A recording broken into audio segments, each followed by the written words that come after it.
Здравейте! Днеска ще ви покажа как да си премахвате историята от мобилата.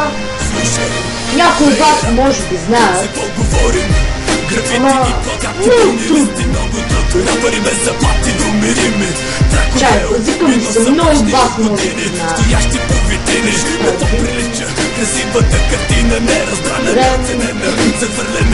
Записваме. Мисля, съмнях се, че ми записва, ама трябва по-бързо. Опитвам се да се катеря това, което търся да намеря. От неделя до неделя пиша, паля, пуша, пия и рапирам, но трудно вече смисъла намирам. Колко жалко Аре, варе, шибаната ми била, вас не ви е без за нашата почта. Тръгна малко, да ми отворим джилата.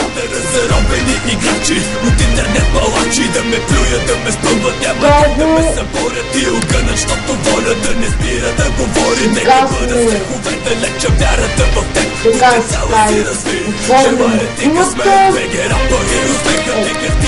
История, цялата история. И щом себе си ще бъда, да очаквам ли присъда, ако си И чак. ръката си подай ме.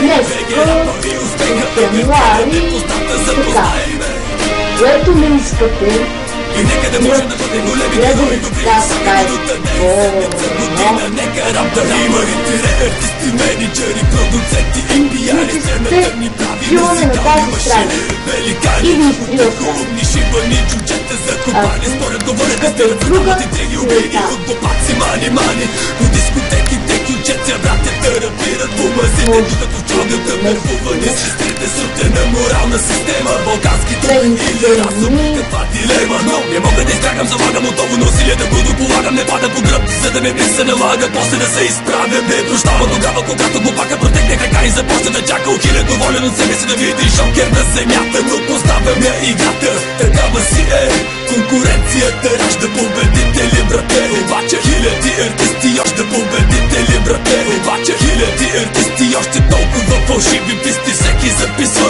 докато чалгата вербувани сестрите, срутена морална система, балкански дух или разум, каква дилема, но не мога да избягам, залагам отново на усилия да го дополагам, не пада по гръб, за да ме се налага, после да се изправя, не прощава тогава, когато глупака протегне крака и започне да чака ухилен, доволен от себе си да види шокер на земята, но поставям я играта, такава си е, конкуренцията ражда победители, брате, обаче хиляди артисти още толкова фалшиви писти, всеки записва преди дори да се замисли, хейтери безчети, безпричинната омраза сляпа дърпати назад, как да вървим напред. Никой не плаща и никой не купува, всеки говори, че никой не струва, музикален бизнес, БГ рапа не съществува, БГ рапа е успеха, е картина непозната, запознай ме.